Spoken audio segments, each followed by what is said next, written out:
नमस्ते दोस्तों, हमारा नाम डॉक्टर विक्रांत सिंह तोमर है।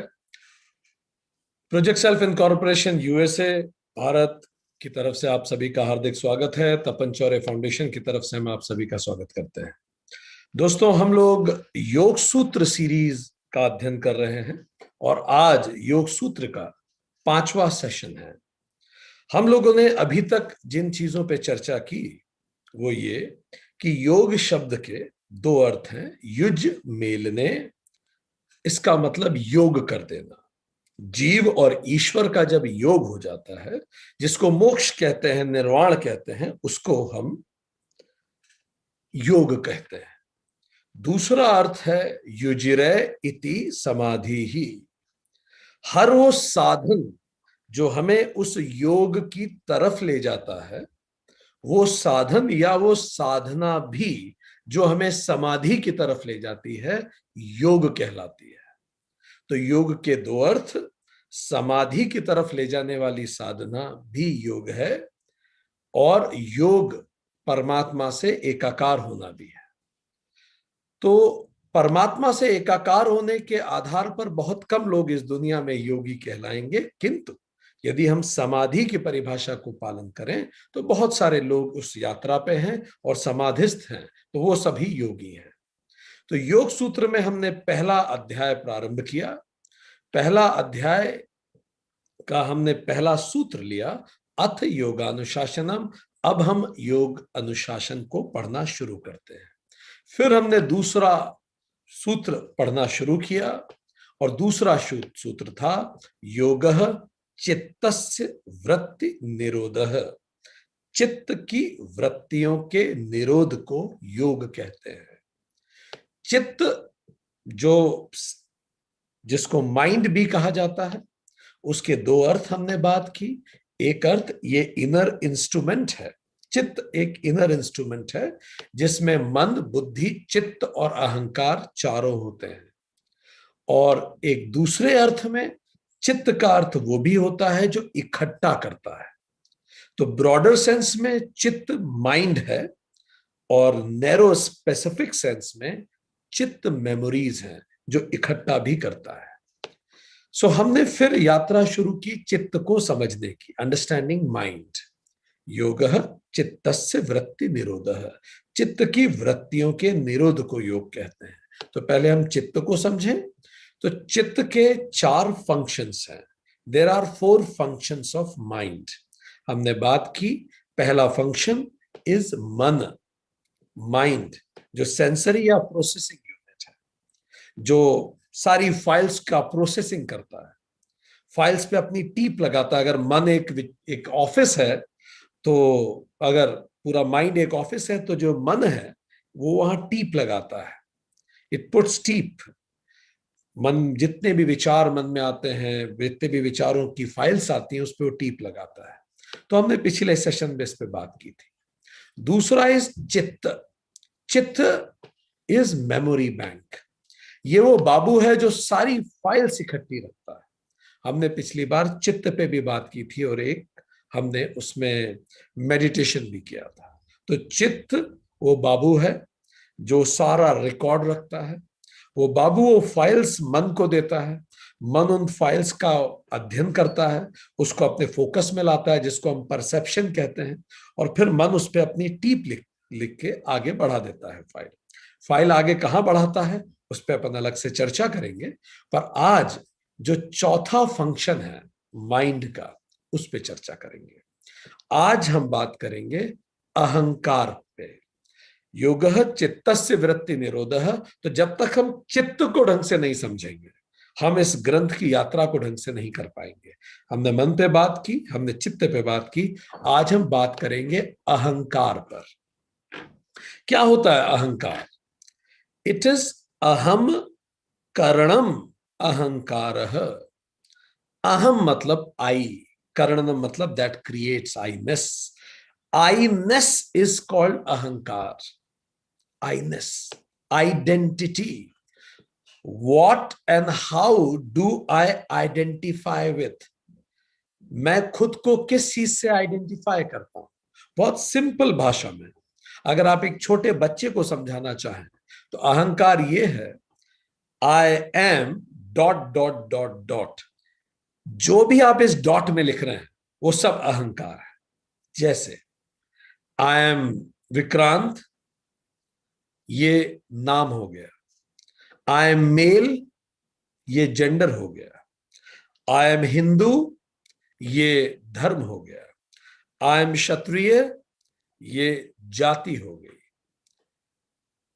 आई एम एशियन, ये नस्ल हो गई। सो आप कुछ भी, आई एम अ सन, ये रिश्ते हो गए। आई एम यंग, ये मेरी उम्र हो गई। आई एम ए टीचर, ये मेरी नौकरी हो गई।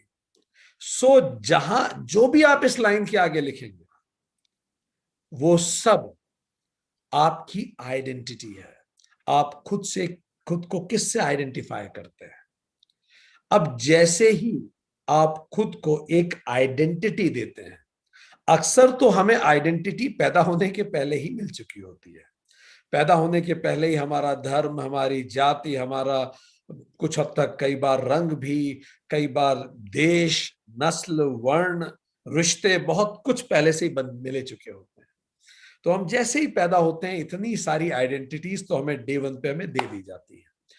फिर जब हम आइडेंटिटीज के साथ बड़े होते हैं तो हमारा दुनिया को देखने का तरीका वैसे ही बन जाता है जैसा हम खुद को देखते हैं। सो आइडेंटिटीज इज कॉल्ड अहंकार। अहंकार is a feeling that self is separate entity.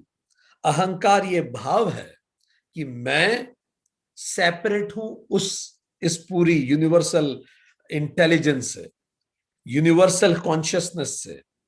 मैं उससे अलग हूं, मेरी एक अलग आइडेंटिटी है।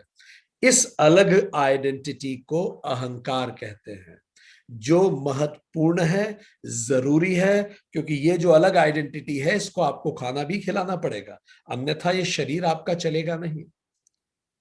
तो इसका ध्यान भी रखना पड़ेगा एज ए सेपरेट यूनिट।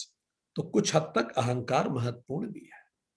सो अहंकार में मैं अपने आप को जिस भी रोल में डिफाइन करता हूं, ये जैसे हमने बताया, रंग, देश, जाति, धर्म, नस्ल, वर्ण, रिश्ते, उम्र, नौकरी, लिंग, सब कुछ, इसमें से एक ऐसा आइडेंटिटी होता है जिससे मैं प्रिडोमिनेंटली खुद को डिफाइन करता हूं। लाइक फॉर एग्जाम्पल, यदि मैं खुद को नौकरी से डिफाइन करूं, मैं कहूं मैं कलेक्टर हूं, मैं कहूं मैं मैनेजर हूं, मैं कहूं मैं ये हूं, तो जैसे ही मेरी नौकरी पे परेशानी आएगी मेरे जीवन में भूकंप आ जाएगा, मुझे आइडेंटिटी क्राइसिस हो जाएगा। I know such cases where people have committed suicide because उनके बॉस उन्हें बहुत परेशान करते थे, क्योंकि उनकी आइडेंटिटी केवल उस नौकरी के आसपास ही घूमती है। नौकरी में कुछ अच्छा हुआ तो बहुत खुश है, नौकरी में कुछ बहुत बुरा हुआ तो दुखी हो गए।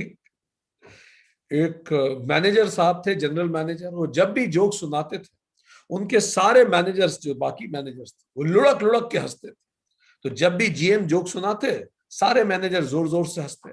अच्छा, सीनियर जोक सुनाता है तो हंसना तो पड़ता है, अगर आपकी आइडेंटिटी एम्प्लॉय की है तो सब जोर जोर से हंसते। एक बार उन जनरल मैनेजर ने जोक सुनाया, सारे लोग लुढ़क लुढ़क के हंसे हमेशा की तरह, पर एक व्यक्ति हंसा नहीं।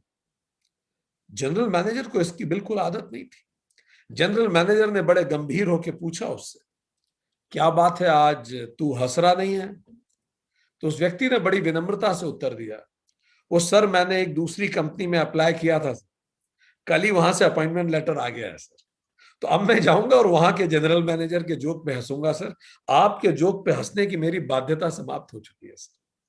सो व्हाट हैपेंस इज, हम जब नौकरी में खुद को डिफाइन करते हैं तो पूरा जीवन में भूकंप आ जाएगा, जरा ऊंचा नीचा। अगर मेरे जीवन की आइडेंटिटी केवल एक वाइफ है, एक हस्बैंड है, एक बेटा है, एक बेटी है, उसके वही मेरी प्राइमरी आइडेंटिटी है, तो जैसे उस रिश्ते में परमात्मा ना करे कुछ गड़बड़ हुई, जीवन पूरा भूकंप आ जाएगा आपके जीवन। सो ये लिमिटेड आइडेंटिटीज पूरी तरह से हमें एक बारूद के ढेर पे बिठा के रखती है। भले किसी भी तरह की लिमिटेड आइडेंटिटी हो। सो ये अहंकार है, अहंकार जो हमें अपनी आइडेंटिटी जिस तरह से हम देखते हैं उसको अहंकार कहा जाता है। It is a feeling of thinking and considering कि मैं सेपरेट हूं इस पूरी कायनात से, और इसी के साथ हमारे जीवन में देखने का तरीका बदलना शुरू होता है। अब थोड़ा सा इसमें गहरे से उतरना शुरू करते हैं।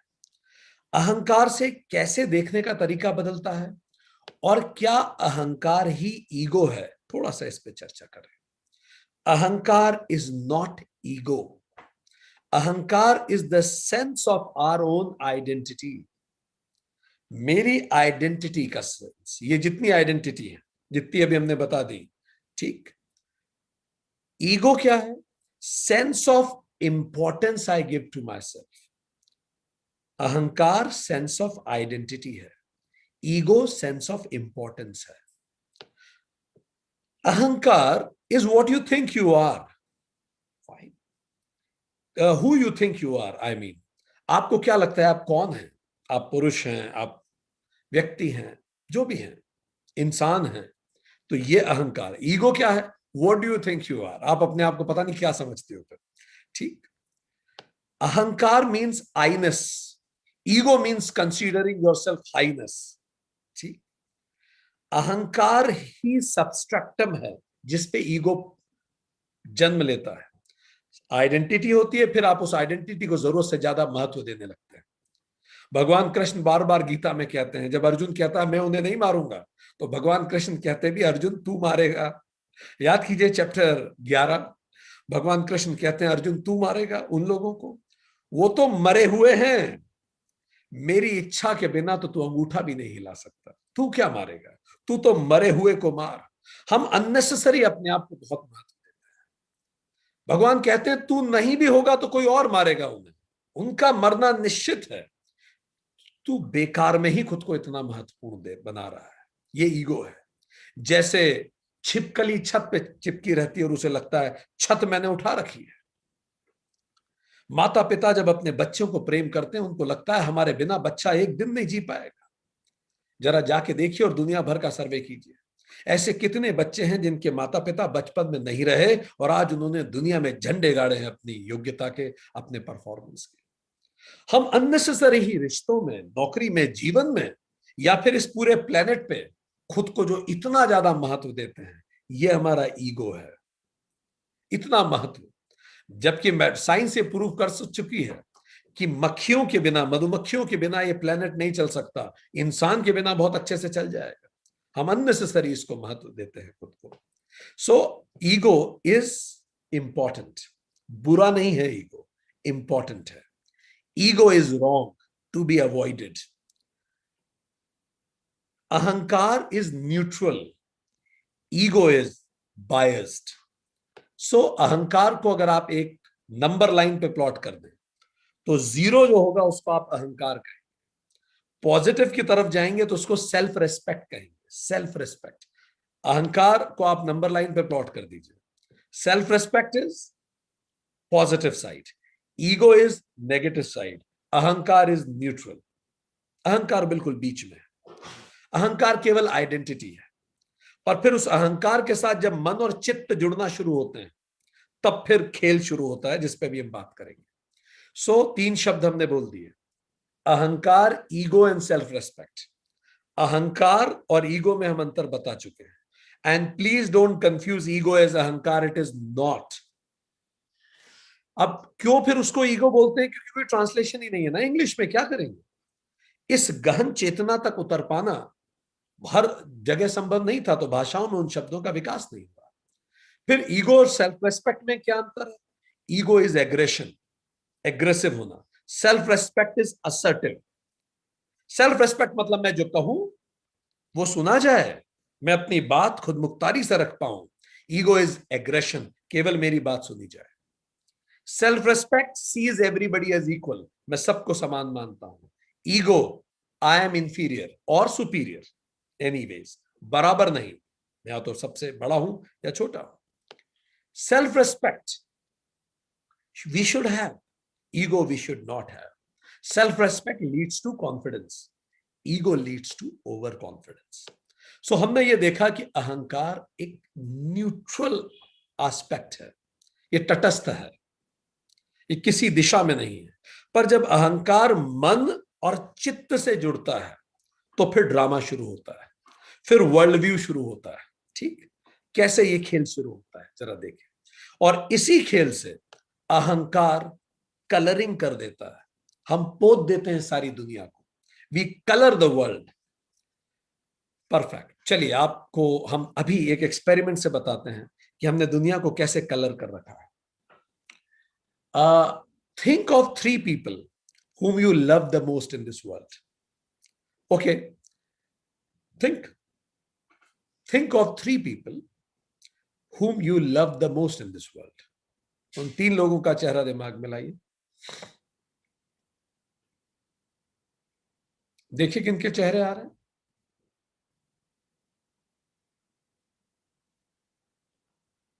Perfect, thank you. अब आंखें खोल लीजिए अपनी। अब now think of 3 people whom you don't like much. I'm not saying you hate, you don't like much, आप बहुत पसंद नहीं करते। उन 3 लोगों के नाम दिमाग में लाइए, या फोटो लाइए, उनके चेहरे लाइए, उन लोगों के चेहरे लाइए जिनको आप बहुत ज्यादा पसंद नहीं करते। It's not that you hate them, somehow you want to avoid them, उन्हें आप अवॉइड करना चाहते हैं। जरा सोचिए, लाइए किसी के चेहरे में।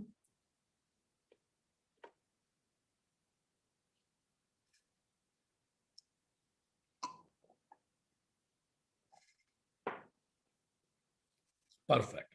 अब आंख खोल लीजिए। ये जितने का चेहरा पहले 3 लोगों का चेहरा आया जिनको आप बहुत प्रेम करते हैं, इनको आपने ग्रीन कलर से कलर कर रखा है। It's a colour which you have given to them, whenever you think of them you feel positive. ये जो दूसरे 3 लोग हैं, इनको आपने लाल रंग से पोत रखा है। ठीक, कई बार सत्संग में लोगों के दिमाग में किसी का नाम भी नहीं आता उस समय, बट अदरवाइज इन लाइफ हमारी प्रायोरिटीज हैं। हम इसको अवॉइड करना चाहते हैं, उसको चाहते हैं लाइफ में, इसको कम चाहते हैं, उसको ज्यादा चाहते हैं। तो ये जो जिसको हम अवॉइड करना चाहते हैं, इट इज रेड, हमने उसको लाल रंग से पोत रखा है। ठीक है, अब मजे की बात यह है, जिसको आपने लाल रंग से पोत रखा है उसको किसी और ने ग्रीन से पोत रखा होगा। तो एक ही व्यक्ति अलग अलग रंग से पुता होता है, और ये पूरी दुनिया इज पेंटेड, ये पूरी दुनिया हमने पेंट कर रखी है। अब कैसे पेंट कर रखी है, कैसे पेंट होती है ये, तो इसमें बड़ा महत्वपूर्ण किरदार निभाता है हमारा चित्त, हमारी यादें। दूसरा किरदार निभाता है हमारा अहंकार, और तीसरा किरदार निभाता है हमारा मन। ठीक, ये तीनों मिलके ये रंगाई पुताई का काम करते हैं। कैसे, देखिए, पहले हम अहंकार को देख लें। अहंकार क्या रोल निभाता है। आप एक क्रिकेट मैच देखने जाइए, अब अगर दूसरी टीम, जो पाकिस्तान की टीम वाला छक्के पे छक्के मार रहा है, खेल तो बहुत अच्छा हो रहा है, पर आप दुखी होकर बैठे हैं। खेल अच्छा हो रहा है, जबरदस्त रन बन रहे हैं, सब कुछ ठीक है, पर आप तो दुखी हैं, क्योंकि आपका अहंकार आपको खेल ही नहीं देखने दे रहा। देखिए, आपने रंग पोत दिया।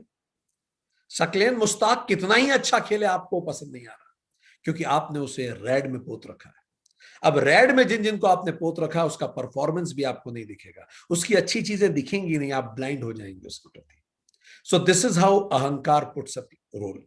कई बार ऐसा भी होता है कि उस व्यक्ति से संबंधित आपके पास इतनी सारी कड़वी यादें हैं, और चित्त क्या करता है, जब भी उस व्यक्ति की बात आती है, खट से सारी फाइल निकाल के मन के सामने रख देता है। मन बाबू है कि साहब ये सब इसका रिकॉर्ड है, हिस्ट्री सीटर है, ये तो बचपन से ऐसा करता आया है मेरे साथ।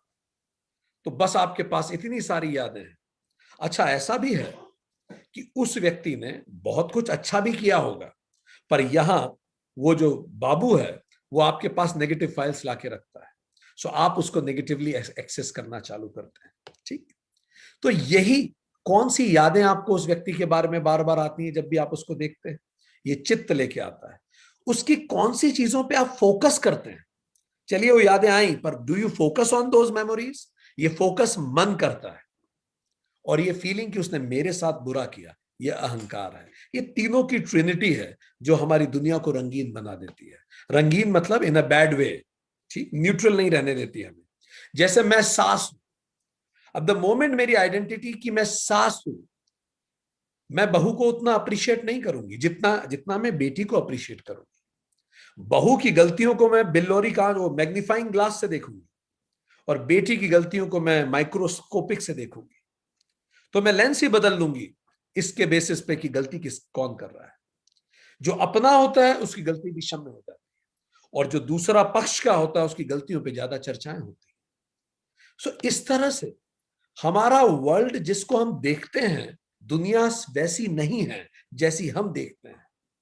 हमने इसको रंगों में बांट दिया है और यही कारण हमारी दुनिया कठिन हो गई है। रंग कौन कौन से हैं? वही जो पहले हमने बात की, देश के, जाति के, रंग के, रिश्तों के, नौकरी के, जेंडर के, हमने रंगों में बांट दिया है।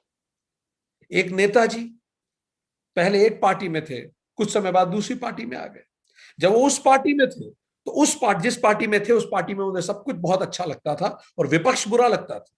अब वो उस विरोधी पार्टी में आ गए तो अब उस पार्टी में सब कुछ अच्छा लगने लगा है और ओरिजिनल पार्टी बुरी लगने लगी है। दिस इज व्हाट इज अहंकार। The moment you change your identity, आपका वर्ल्ड व्यू ही बदल जाता है। ये इतना पावरफुल है, आपका पूरा वर्ल्ड व्यू बदल जाता है। अगर आप एक पार्टी के सपोर्टर हैं तो आपकी भाषा क्या होती है? कुछ अच्छा हो रहा है तो आप क्या कहेंगे? सरकार ने किया। कुछ गलत हो रहा है तो आप क्या कहेंगे? जनता की गलती है, जनता गंभीरता से नहीं ले रही। कुछ बुरा हुआ तो आप क्या कहेंगे? विपक्ष की गलती है। क्योंकि आप कलर्ड देख रहे हैं दुनिया को, आप दुनिया को एज इट इज देख ही नहीं रहे।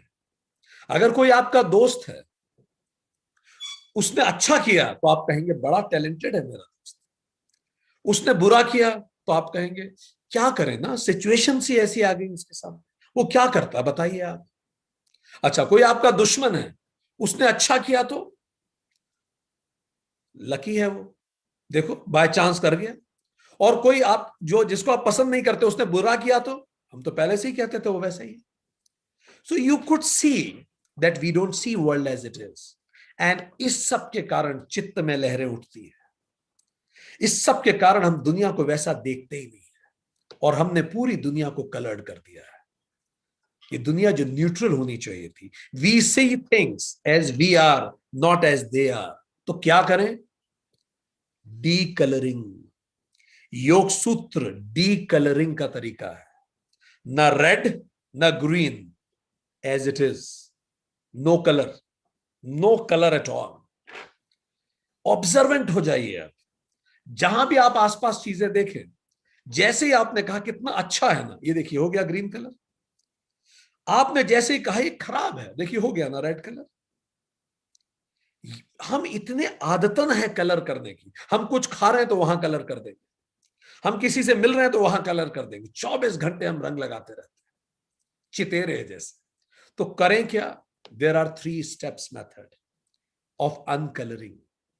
देर are 3 steps method of uncolouring the world. Step number 1 is called whole view. अब जरा उस व्यक्ति को जिसको अभी आप उतना पसंद नहीं करते, ठीक, उस व्यक्ति को जिसको आप थोड़ा अवॉइड करना चाहते हो, उस व्यक्ति को जिसको आप बहुत अप्रिशिएट नहीं करते, उस व्यक्ति का दिमाग में लाइए और ये सुनते जाइए। 5 क्वेश्चन पूछने होते हैं खुद के लिए होल व्यू के लिए। जिस भी व्यक्ति को आपको अनकलर करना है, चलिए हम आपको 5 सेकंड का समय दे रहे हैं। एक व्यक्ति का दिमाग में लाइए उसका चेहरा और आपको अनकलर करना है। जिस भी व्यक्ति को आपको अनकलर करना है, ठीक, कोशिश कीजिए वो जो रेड में है उसको आपको अनकलर करना है। तो उस व्यक्ति का चेहरा दिमाग में लाइए और अब होल व्यू के लिए प्रश्न सुनिए। ठीक, होल व्यू में पहला is called landing view. Landing view मतलब मेरा व्यू, ये तो आपको पता ही है। लैंडिंग व्यू तो रेड है ही। तो होल व्यू का पहला व्यू तो माय व्यू। मुझे कुछ ना कुछ उसमें कमियां दिख रही हैं, कुछ ना कुछ उसमें उसने ऐसा किया है जो मुझे पसंद नहीं है, ये तो लैंडिंग व्यू होता है। फिर दूसरा, landing view means view from my side, मेरा देखने का तरीका। दूसरा प्रश्न, उसका इसी चीज को देखने का तरीका क्या होगा? अगर मैं उस व्यक्ति की जगह होता तो मैं कैसे देखता? इट इज कॉल्ड हिज और हर व्यू। ठीक, हमेशा ये देखिए उसी सिचुएशन को उसकी तरफ से देखने का प्रयास कीजिए। अगर आप ईमानदारी से और आप अगर ईमानदारी से उसकी तरफ से आंख बंद कीजिए और आप उस सामने वाली कुर्सी पे बैठिए और वो बन के देखिए उसी सिचुएशन, बहुत अलग दुनिया देखेगी आप, बहुत अलग दुनिया।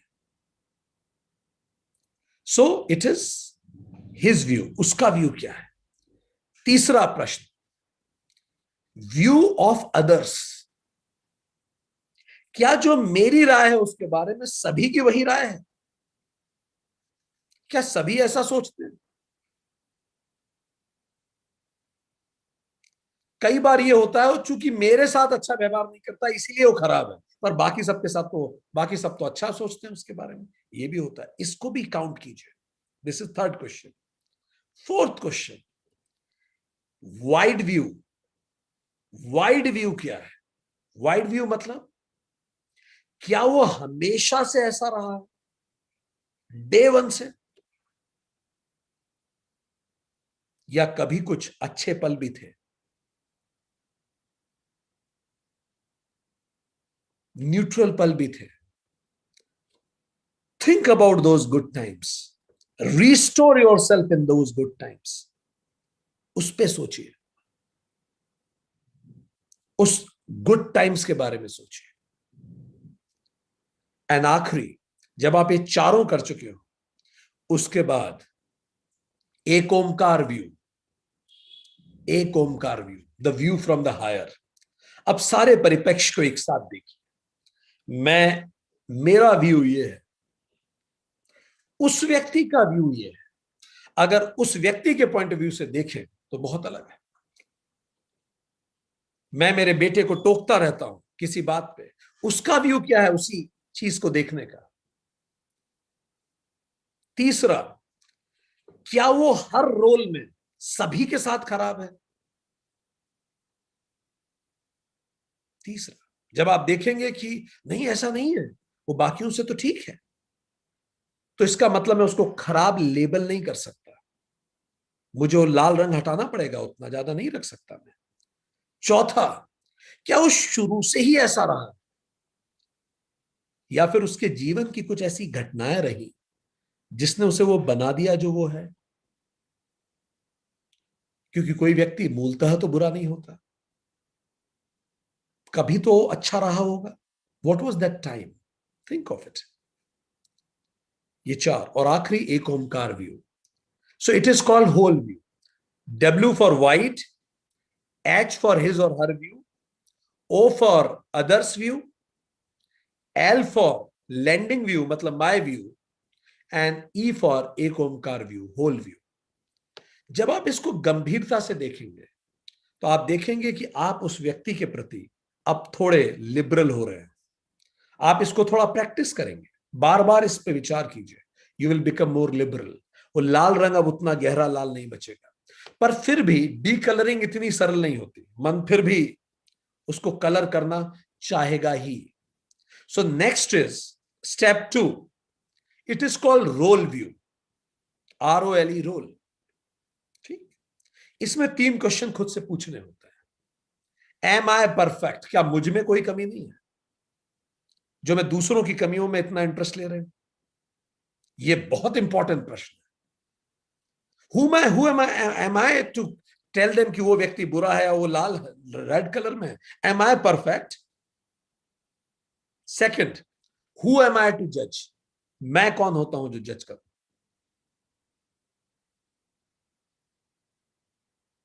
And third, let the higher decide, higher will जज, मैं नहीं जज करूंगा, मेरी कोई नेगेटिव ओपिनियन नहीं है उसके प्रति।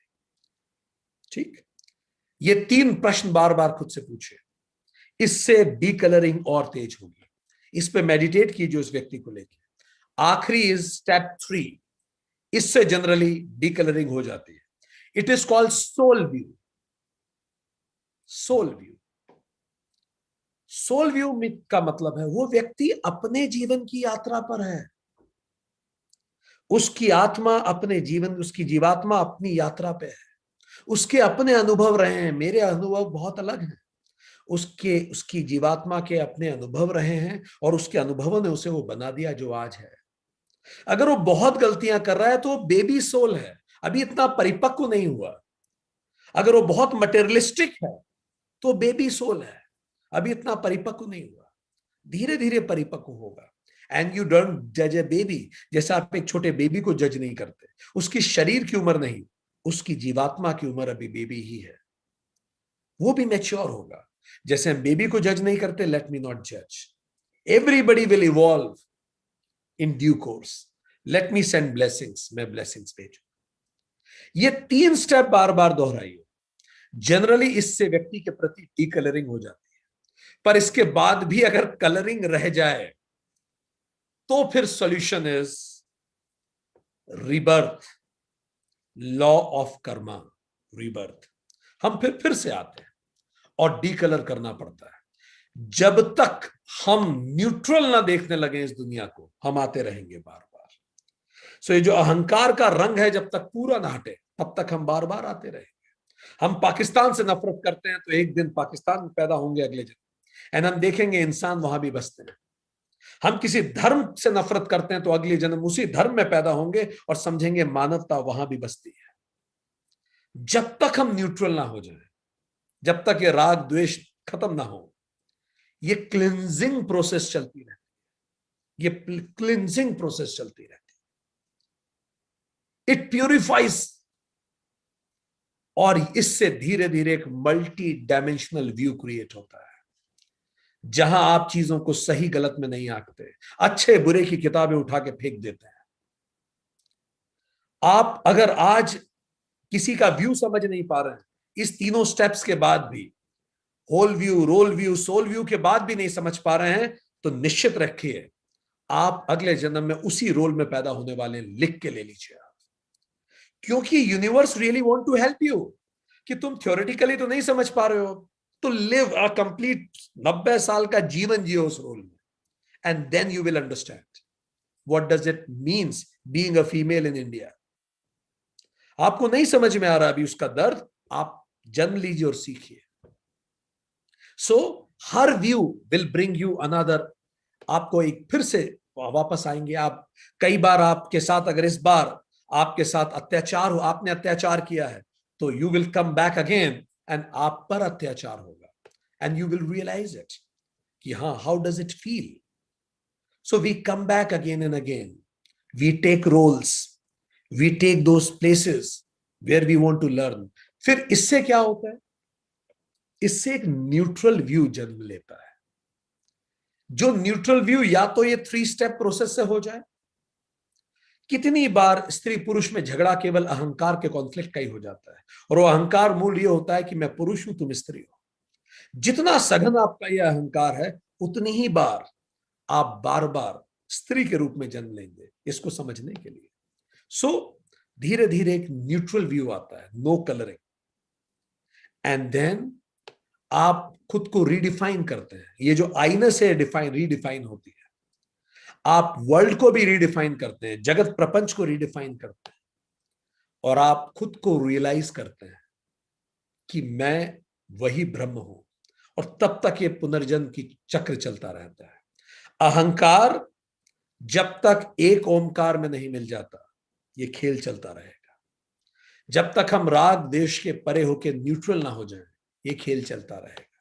सो एक एक्टिविटी आपको हम सजेस्ट कर रहे हैं, जरा नोटिस करना शुरू कीजिए कि आप जब दुनिया को देखते हैं, तो जैसे टर्मिनेटर मूवीज में एक चश्मा लगा होता था ना, देखिए आपके आसपास स्पॉटेड ग्रीन, स्पॉटेड रेड। आप देखिए कितनी सारी चीजें आपने रेड एंड ग्रीन कर रखी है। मान लीजिए आपको एक ट्रॉफी मिली है, आपको उसको देखते हो तो आपका सीना चौड़ा हो जाता है, स्पॉटेड ग्रीन। आपके घर के सामने कोई कचरा डाल के चला गया, स्पॉटेड रेड। आप देखिए कितनी चीजें, यू स्पॉट ग्रीन रेड, ये बिल्कुल सेंसेक्स की तरह उछलता रहता है। और इसी को तो चित्त की वृत्तियां कहते हैं। आप शांत रह ही नहीं पाएंगे, आप बस इसी रंग में लगे रहेंगे जब तक ये न्यूट्रल ना हो जाए। So I am suggesting you an activity. एक तो जरा साक्षी हो जाइए, आगे से जब भी आप कुछ देखें ध्यान दीजिए ये कौन सा रंग है। और जैसे ही आप कहें, जैसे जब आप एक फूल को खिलता हुआ देखें, तो केवल उसे देखिए, उसे महसूस कीजिए, उसको रंग मत दीजिए। आई लव दिस, कितना प्यारा है। व्हेन यू कलर इट, फिर जब वो मुरझाएगा, किसी ने बच्चे ने उसको खेल खेल में तोड़ दिया, आपको गुस्सा आ जाए, यू जस्ट बी न्यूट्रल, वो वैसा ही है। ठीक। सो जस्ट इमेजिन, अब आपको हम एक एक्टिविटी जो बता रहे हैं, आपके आसपास जरा लोगों को याद कीजिए और देखिए कितने लोगों को आपने ग्रीन कर रखा है, जिनको आप बेतहाशा पसंद करते हैं, कितने लोगों को आपने रेड कर रखा है, और देखिए कि आपने आपकी जो कलर बुक कॉल्ड लाइफ है उसको कितना चितर रखा है। ठीक। कबीरदास कहते थे, जस की तस राखी चदरिया, हे परमात्मा जैसा ब्लैंक तूने मुझे भेजा था, ये चादर आज भी वैसी ही ब्लैंक है। सो इससे अहंकार खत्म, और फिर 3 स्टेप प्रोसेस बार बार रिपीट कीजिए उस व्यक्ति के लिए, और देखिए क्या कलरिंग डी कलरिंग में कन्वर्ट हो रही है। इसको आप करें तो थोड़ी मदद होगी। अगर आप और इसमें जानना चाहते हैं, वेदांत सीरीज का 13वां सेशन अटेंड कीजिए, डिटेल में इस पे और चर्चा हुई है। ठीक। या फिर वेदांत सीरीज का सेशन 8 भी आप अटेंड कर सकते हैं। अब हम कुछ क्विक टिप्स देंगे, how to eliminate ego. Quick tips, ego in a negative way. अभी तक तो हमने अहंकार की बात की थी, अब हम ईगो की बात कर रहे हैं। पहली टिप, एक्सपेंशन मेडिटेशन कीजिए। एक्सपेंशन मेडिटेशन कैसे करते हैं वो हम अभी बताने वाले 5 मिनट बाद। ठीक। दूसरा, गीता पढ़िए, सेशन 25 गीता का विराट रूप चैप्टर 11, उसे बार बार पढ़िए, आपका ईगो अपने आप सेटल होने लगेगा। सेशन 25 गीता सीरीज अटेंड कीजिए उससे फिर से। वेदांत का law of Karma series attend कीजिए अगर आपको अपने ईगो पे काम करना है, अगर आपको डी कलरिंग करनी है। Law of karma session 17 Vedanta series. कुछ दिन जमीन पे सोइए, इससे ह्यूमिलिटी आती है। माता पिता को साष्टांग प्रणाम कीजिए, इससे ह्यूमिलिटी आती है। जब आप झुकते हैं शरीर तो मन भी झुकता है। सेल्फलेस सेवा कीजिए, इससे ह्यूमिलिटी आती है, ईगो कम होता है। घर में झाड़ू लगाइए, बर्तन मांजिए, इससे ईगो कम होता है, ह्यूमिलिटी आती है। रोल एक्सचेंज कीजिए उन लोगों के साथ जो बाकी लोग सदघर में सदस्य हैं, उससे आप उनके पॉइंट ऑफ व्यू से दुनिया देख पाएंगे। रोल एक्सचेंज कीजिए। अपने सबॉर्डिनेट को पहले गुड मॉर्निंग बोलिए, इससे पहले कि वो आपको गुड मॉर्निंग बोल पाए। करके देखिए, बड़ा मजा आता है। यू स्माइल एंड से गुड मॉर्निंग। अपने सबॉर्डिनेट को हमेशा थैंक यू बोलिए जब वो आपके कैबिन से जाए, आपसे मिल के जाए। आपसे गलती हो तो भले वो सबॉर्डिनेट हो, उसको सॉरी कहिए। कभी कभी बिल्कुल सुदूर सबॉर्डिनेट को भी फोन लगा के उसका राजी खुशी पूछ लीजिए, वो जो कभी कल्पना भी नहीं कर सकता कि स्वयं आप फोन लगाएंगे उसे। करके देखिए। ठीक। किसी से वो व्यवहार, शब्द और विचार ना रखें किसी के भी प्रति जो आपको खुद के लिए पसंद नहीं।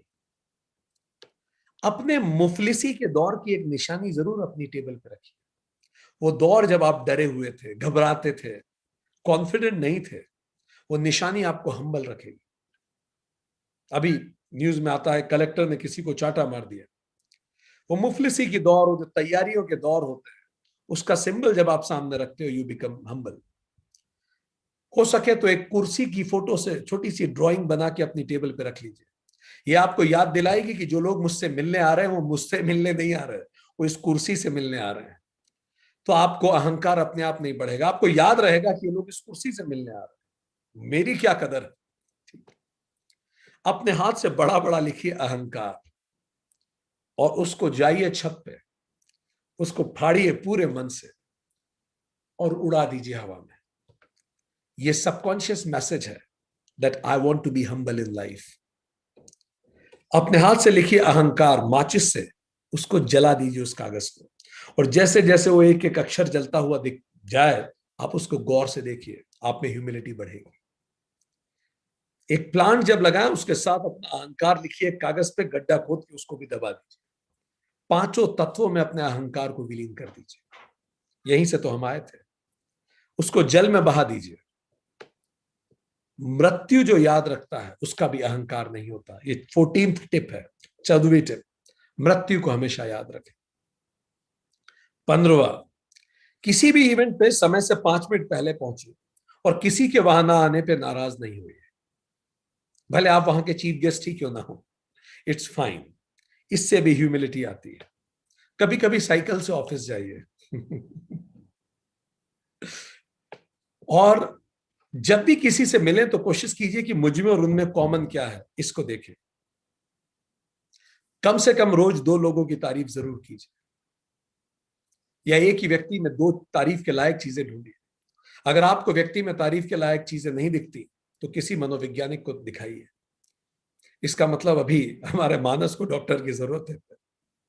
और अपनी तारीफ पे प्रसन्न मत होइए। ये कुछ स्मॉल टिप्स हैं which help us to be humble. So use those 3-step method and these tips. And as I told you, there is a very strong meditation. It is called expansion meditation. तो अब हम उस expansion meditation में जाएंगे। ये expansion meditation अहंकार को settle करने में बड़ी महत्वपूर्ण भूमिका निभाता है। ये दुनिया को अनकलर करने में महत्वपूर्ण भूमिका निभाता है।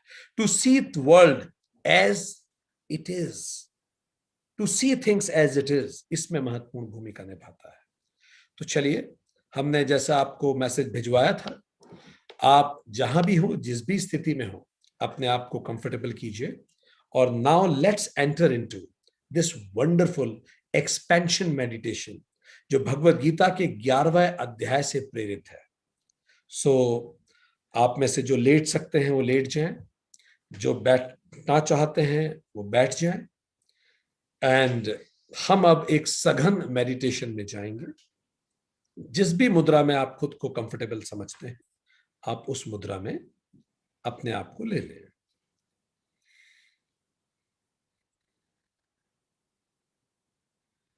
और अब एक हल्की सी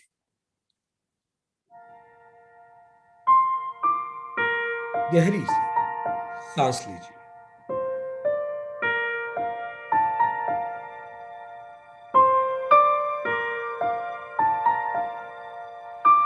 ब्रीद इन,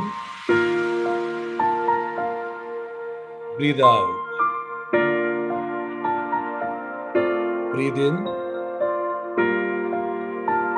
ब्रीद आउट।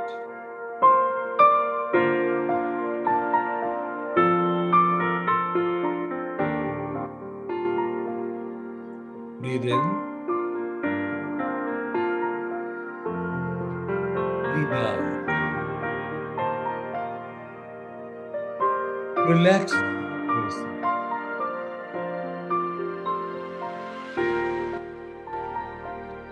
खुद को पूरी तरह से रिलैक्स,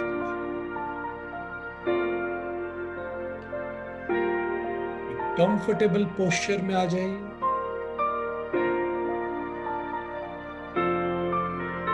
खुद को रिलैक्स, अपनी सांसों के लिए जागरूक हो जाइए।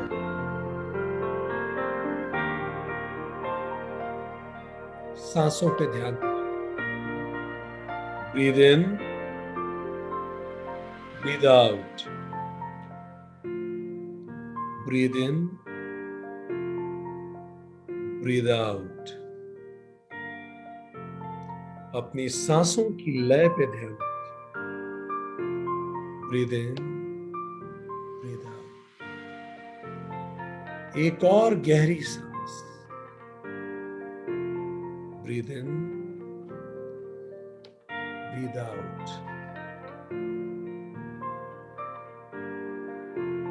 और अब इस शांत और स्थिर मनोदशा के साथ अपने शरीर पर ध्यान केंद्रित कीजिए। अपने पैरों की उंगलियों पे ध्यान केंद्रित कीजिए। अपने पैरों की उंगलियों पर विचार कीजिए। महसूस कीजिए ऊर्जा अपने पैरों की उंगलियों पे। अब अपनी पिंडलियों पर उसी ऊर्जा को, उसी चेतना को बहता हुआ महसूस कीजिए। आपके पैरों की पिंडलियों,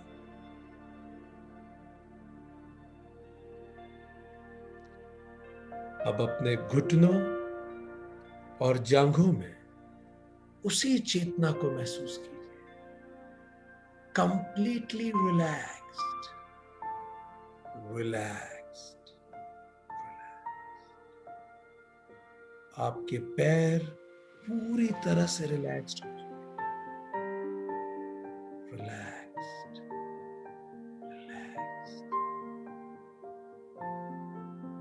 अब अपने पेट पर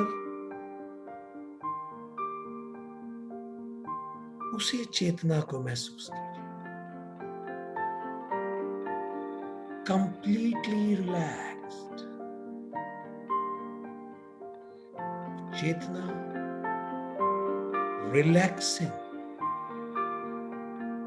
आपकी पूरी कमर को रिलैक्स कर रही है, कंप्लीटली रिलैक्स्ड। शिथिल छोड़ दीजिए पूरे शरीर को, रिलैक्स्ड। अपने हृदय में उस ऊर्जावान चेतना को महसूस कीजिए, relaxing you completely, relaxed, relaxed, relaxed.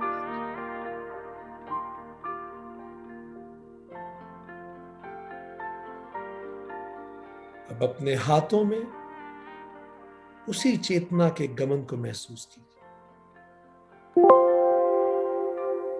Relaxed, completely relax. आपकी गर्दन पूरी तरह से रिलैक्स हो रही है, उसे शिथिल छोड़ दीजिए। ये ऊर्जावान चेतना आपकी गर्दन को रिलैक्स कर रही है।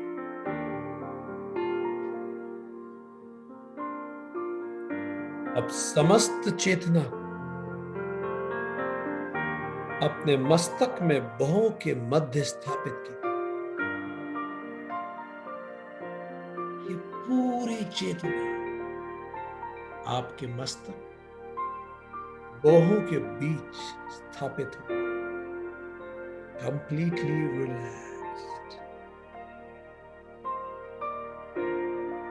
चेतना को अब अपने सिर के ऊपर सहस्त्रार चक्र पर बिल्कुल सिर के ऊपर केंद्रित कीजिए।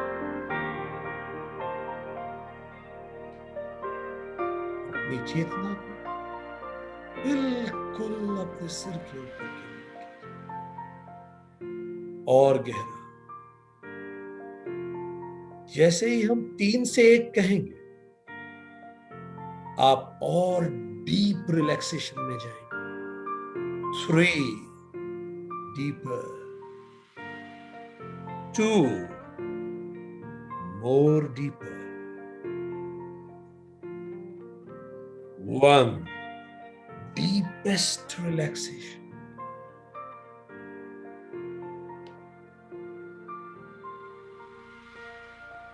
Excellent. Completely relaxed.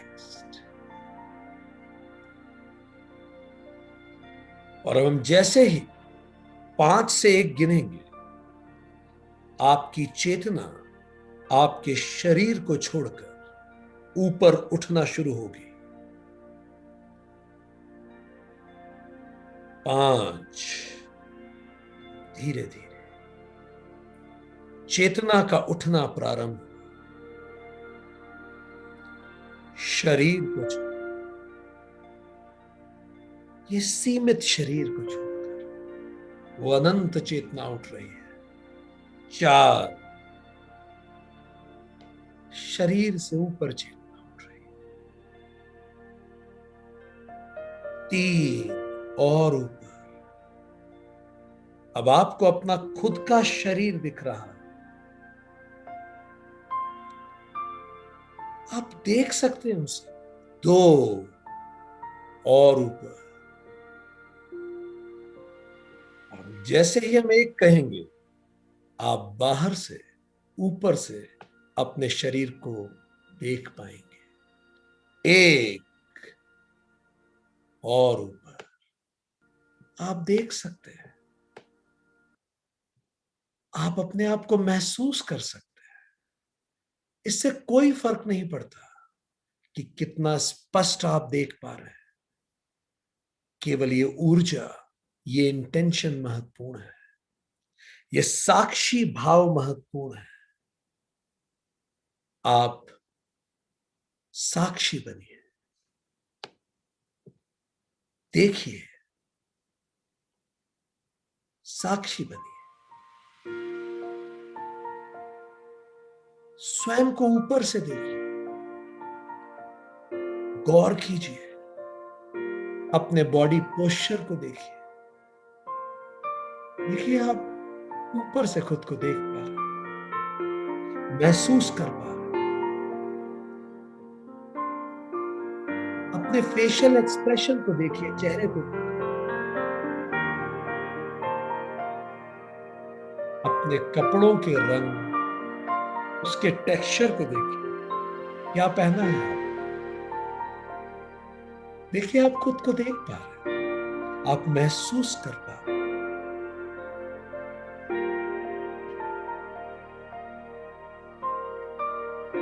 और अब अपनी चेतना को और ऊपर उठाएं, higher, more higher. The moment I will count 3 down to 1, आपकी चेतना और ऊपर उठेगी। 3 और ऊपर, और ऊपर, 2। अब आप उस बिल्डिंग, मकान, ढांचे को देख पा रहे हैं जिसमें आप हैं। देखिए, आप उसकी छत देख पा रहे हैं, उसको ऊपर से देख पा रहे हैं। 1 मोर हायर। अपनी चेतना को उठने दीजिए, वो सर्वज्ञ चेतना। हायर। अब आप वो गली, मोहल्ला, क्षेत्र महसूस कर पा रहे हैं। आप देख पा रहे हैं ऊपर से, उसी मकान में आप हैं। वो सड़कें, वो गलियां, सब दिख रहा है। हायर, और ऊपर उठते हैं। जैसे हम 1 कहेंगे, आपकी चेतना एक और अलग आयाम तक पहुंचेगी। 3 हायर, मोर हायर। 2 हायर, और ऊपर, सघन। और जैसे ही हम 1 कहेंगे, आप उस पूरे नगर को देख पाएंगे जिस नगर में आप हैं। ऊपर से 1। अब आप बहुत ऊंचाई से उस पूरे नगर को देख पा रहे हैं। छोटे छोटे से घर, सड़क पे छोटे छोटे से चलते लोग, कार चलाते लोग, पूरा इंसानी आदान प्रदान, यातायात, इंसानी सभ्यता का पूरा ताना बाना आप देख रहे हो। इन्हीं इन्हीं में कहीं आप भी हैं, यहीं कहीं। और चलिए और ऊपर उठते हैं, चलें अनंत की यात्रा। हाय। जैसे ही हम 1 कहेंगे, आप अपनी चेतना को और एक ऊपर हायर डायमेंशन में पाएंगे। 3। अब आपको नगर का उपक्षेत्र, आसपास के खेत, खलियान सब नजर आने लगे। 2 मोर हायर। आप बादलों के भी ऊपर जा रहे हैं। चींटी जैसे छोटे छोटे से लोग नजर आ रहे हैं। 1 हायर,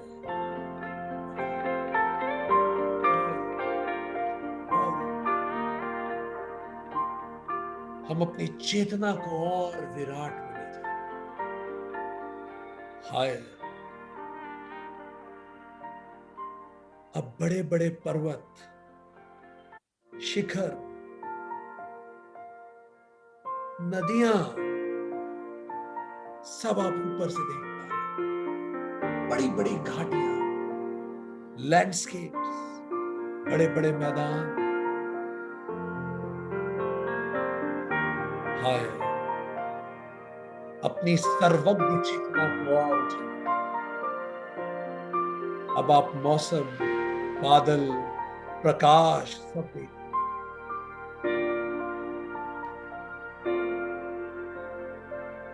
हाय हाय, और ऊपर। और अब आप पृथ्वी के वायुमंडल की सबसे ऊपरी परत पे आ गए हैं। सबसे ऊपर।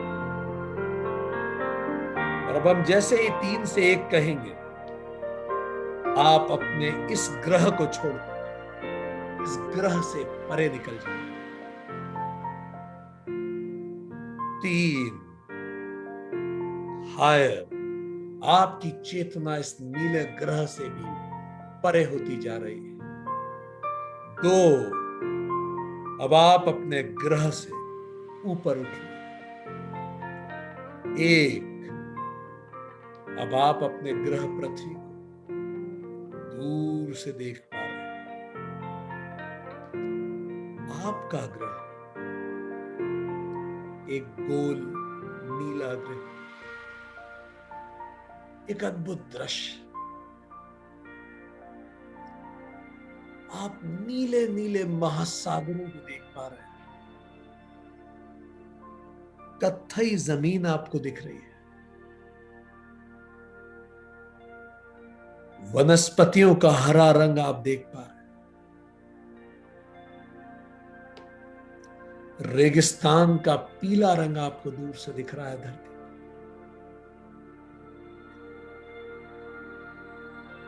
उत्तरी और दक्षिणी ध्रुव को आप उनकी सफेदी देख पा रहे हैं। एक विलक्षण दृश्य। इसी में कहीं आप हैं। आपका घर, आपके रिश्ते, आपके सपने, आपका जीवन, सब कुछ इसी में कहीं, यही कहीं, इसी ग्रह पर जिसको आप देख रहे हैं दूर से। 7.5 अरब लोग रह रहे हैं। अरबों लोग जी रहे हैं। सबके अपने अपने जीवन है। सबके अपने अपने सपने हैं। अरबों के संघर्ष हैं। सबकी अपनी अपनी सफलताएं हैं। सबकी अपनी अपनी विफलताओं की कहानियां। सबके रिश्ते, सबका जन्म हो, एक दिन सबकी मृत्यु हो जाए। इसी ग्रह पे आप महसूस कर पा रहे हैं कई महाद्वीप, देशों की काल्पनिक रेखाएं, प्रदेश, भाषाएं, प्रजातियां,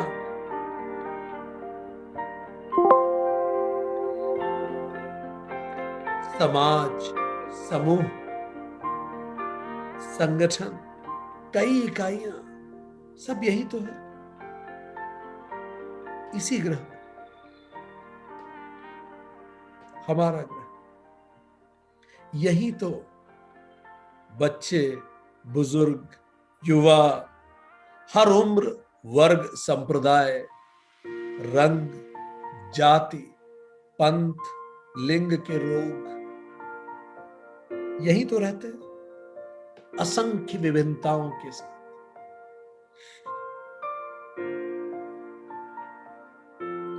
अब जैसे ही हम 3 से 1 कहेंगे, आप अपनी चेतना को और ऊपर उठाएंगे। 3, गोइंग हायर। अब पृथ्वी और छोटी दिखने लगी। 2, और हायर। अब जैसे ही हम कहेंगे 1, आप एक छोटी सी आंटी के समान अपनी धरती को देखो। बहुत छोटी सी, अनंत सघन अंतरिक्ष में एक छोटी सी हमारी पृथ्वी। इसी में तो जीवन घटित हो रहा है। प्रतिशत अनगिनत जीवन अवधियां प्रारंभ हो रही और समाप्त हो रही। यही कहीं हम भी हैं, हम भी तो यही हैं, इसी छोटी सी धरती में। हमसे पहले भी इसी तरह सैकड़ों पीढ़ियां इस धरती पे आई, अपना जीवन, अपने सपने, अपनी चुनौतियों को देखा और चली गई। हमारे बाद भी तो सैकड़ों पीढ़ियां आएंगी जो अपना सपना, अपना जीवन, अपनी चुनौतियों को देखेंगे और चली जाएंगी। पूरी सभ्यताओं की भी तो जीवन अवधि होती है, वो भी तो पैदा होती है, वो भी तो अपने उत्कर्ष पे पहुंचती है।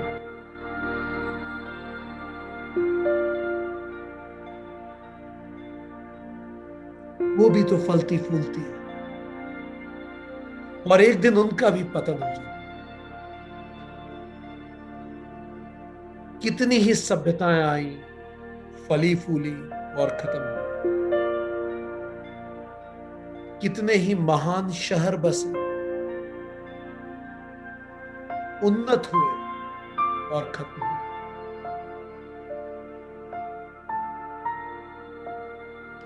ये अभी भी हो रहा है, हर पल हर क्षण ये हो रहा है, ये घट रहा है, अभी भी, इस पल भी। कितनी ही सभ्यताएं हमारे बाद भी आएंगी, शहर, संस्कृतियां, भाषण, जीवन पद्धतियां आएंगी और समाप्त हो जाएंगी। पूरी मानवता भी तो धरती पर रहने वाली करोड़ों प्रजातियों में से एक ही है।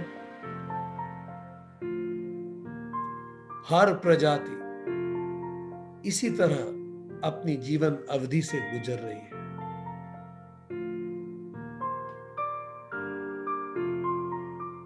छोटी सी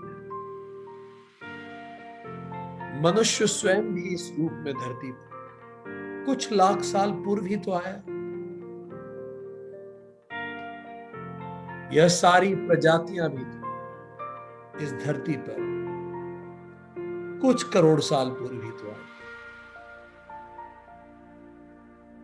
धरती पर समस्त प्रकार के जीवन की अवधि भी तो मानो एक 10,000 पेज की पुस्तक की एक पंक्ति मात्र है।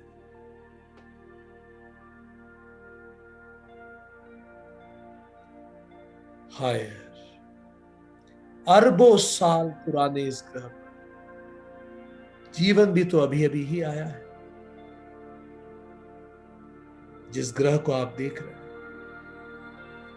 इस ग्रह की भी तो एक निश्चित जीवन अवधि है।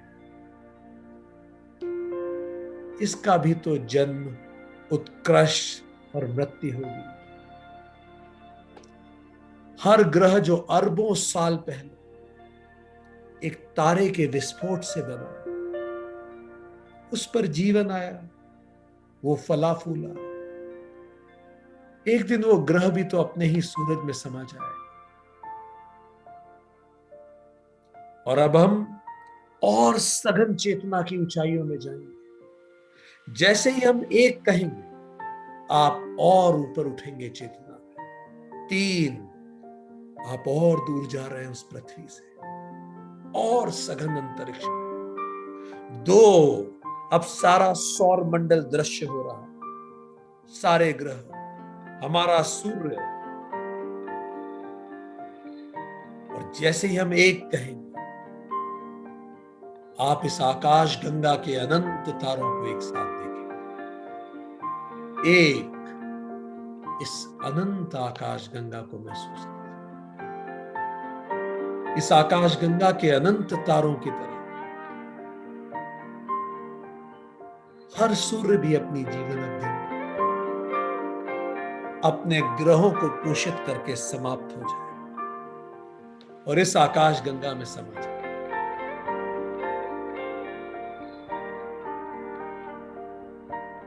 हम और चेतना की ऊंचाइयों में जाएंगे। जैसे हम एक कहेंगे हम और ऊपर जाएंगे। जैसे हम 3 से 1 गिनेंगे आप और चेतना में ऊपर उठेंगे। 3। यह आकाश गंगा भी तो इसी चक्र से बंधी है। अनंत गहरी विराट। 2। इस आकाश गंगा के भी परे हम जा रहे हैं। 1। आप अपनी समस्त आकाश गंगा को महसूस कर सकते हैं। ये अनंत गहरी विराट। किंतु एक समय यह भी तो अनंत अंतरिक्ष में खो जाए। अनंत अंतरिक्ष। अब हम अपनी चेतना को और उठा और इस आकाश गंगा से भी परे उस अनंत ब्रह्मांड की यात्रा पर। जैसे हम 3 से 1 कहेंगे आप अपनी चेतना को और उठा उस अनंत आकाश गंगा के। 3। आकाश गंगा से 2। अब वो आकाश गंगा भी एक छोटी सी बॉल जैसी नजर है। जैसे हम कहेंगे आप अपने आप को अनंत ब्रह्मांड में पाएंगे। अगाध अनंत ब्रह्मांड। 1। पूरा ब्रह्मांड अनंत अगाध गहरा ब्रह्मांड। यह संपूर्ण ब्रह्मांड ये भी तो काल से ही बंधा है। एक विस्फोट से पैदा हुआ यह ब्रह्मांड भी। यह ब्रह्मांड भी समय के अंतिम छोर पर उस अनादि अनंत ब्रह्म में समा जाएगा। वो ब्रह्मांड ये भी तो समा जाएगा।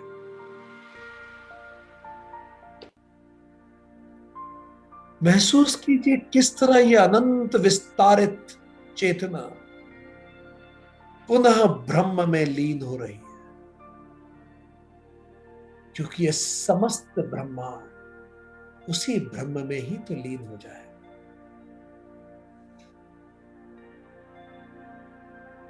महसूस कीजिए किस तरह यह अनंत चेतना पुनः ब्रह्म भूत हो रही है।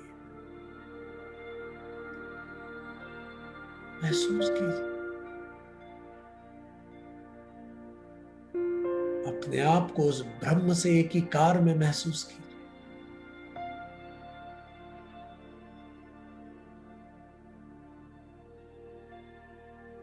मैं ही तो ब्रह्म हूं जिससे ये सारा ब्रह्मांड आता है। मैं भी तो ब्रह्म से ही आता हूं। ब्रह्म में ही तो रहता हूं और ब्रह्म में पुनः मिल जाता हूं। इस अनंत चेतना के साथ पुनः मैं किसी ब्रह्मांड के, किसी आकाश गंगा के, किसी सूर्य के, किसी ग्रह के, किसी महाद्वीप के, किसी देश के, किसी प्रदेश के, किसी शहर, किसी मोहल्ले के, किसी घर के, किसी कमरे में, किसी रूप में मैं पुनः जन्म लेता हूं। मैं वही ब्रह्म तो हूं। इस चेतना के साथ में जन्म मैं आता हूं कि मैं वो अनंत अनादि विस्तारित ब्रह्म हूं। मैं पुनः अपना जीवन इसी चेतना से प्रारंभ करता हूं। अब अपने सारे किरदार निभा इसी चेतना कि मैं किसी शहर, प्रदेश, देश या ग्रह का नहीं हूं, किंतु उस अनंत अखंड ब्रह्म का ही रूप। ये जाति, धर्म, लिंग, रंग, रूप, रिश्ते केवल मेरे किरदार के, किंतु मैं उस अनादि सनातन ब्रह्म का ही रूप हूं जो अनश्वर है। मुझे जन्म और मृत्यु छू नहीं सकता।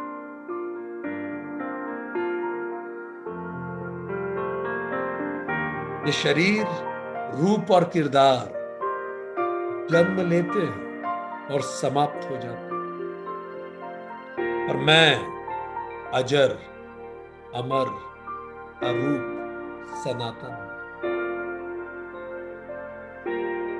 मैं ही था, मैं ही हूं और मैं सदा रहूंगा। मैं जगत में नहीं, जगत मुझ में है। मैं ही ब्रह्म हूं, मैं ही ब्रह्म हूं। अभय, प्रेम रूप, अनंत, ऊर्जावान, अनादि मेरी चेतना, मैं ही ब्रह्म हूं। चिर शांत, अनंत, अखंड, अनश्वर, अभय, चिर शांत, मैं ही ब्रह्म हूं, मैं ही ब्रह्म हूं, मैं ही ब्रह्म हूं, मैं ही ब्रह्म।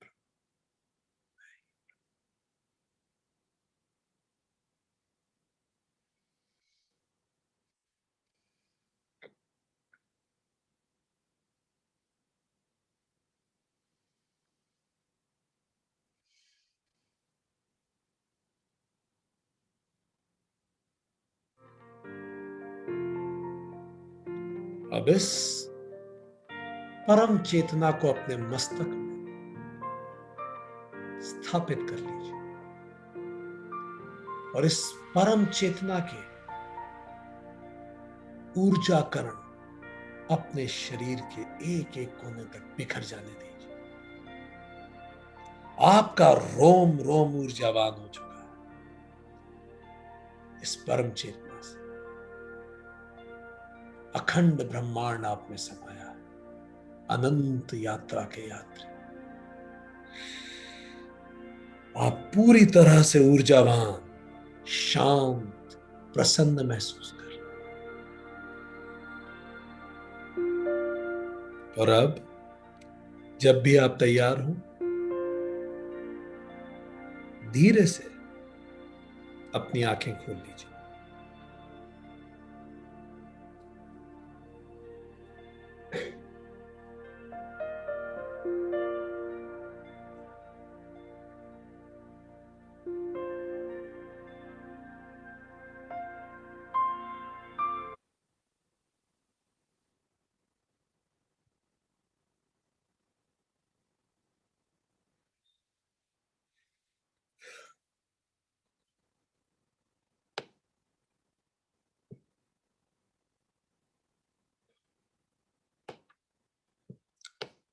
परफेक्ट। चलिए एक क्विक रिकैप करते हैं, हमने क्या आज पढ़ा।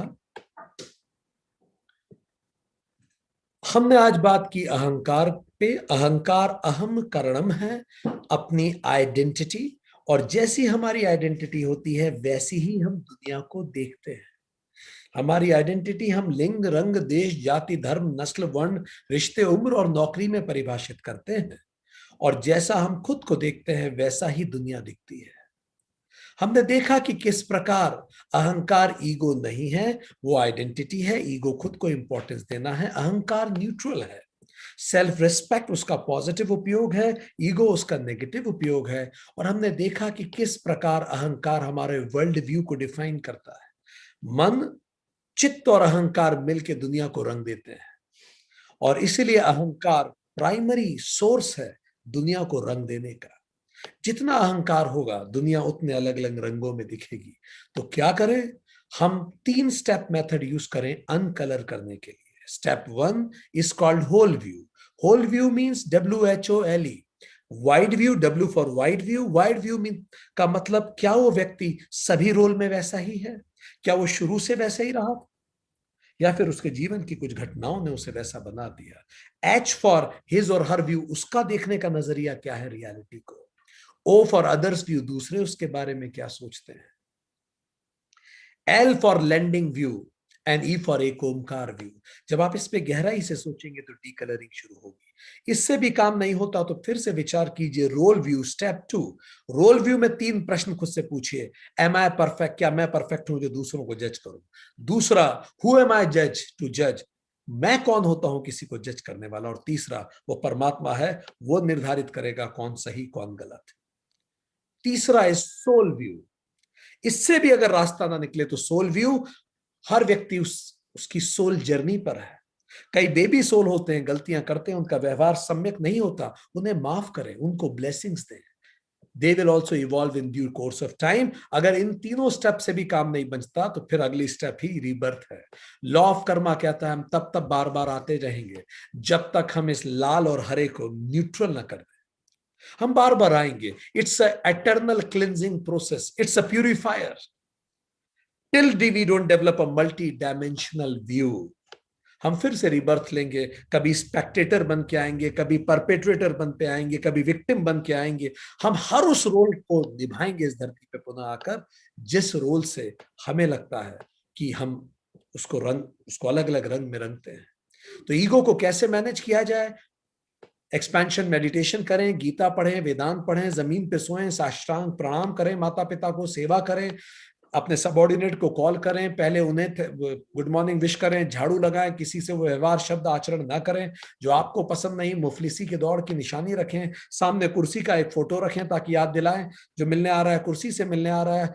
अपने अहंकार को 5 तत्वों में दे दें, मृत्यु को याद रखें, इवेंट में समय से पहले पहुंचे, साइकिल से ऑफिस जाएं, थैंक यू सॉरी कहें, लोगों में कॉमन चीजें देखें, लोगों की रोज तारीफ करें और अपनी तारीफ में प्रसन्न ना हो। और एक एक्टिविटी हमने आपको दी, जस्ट इन 3 स्टेप्स को अपने किसी भी रोल में जिसको आपने रेड कर रखा है उसको लागू करके देखिए और देखिए कैसे धीरे धीरे डी कलरिंग होती है।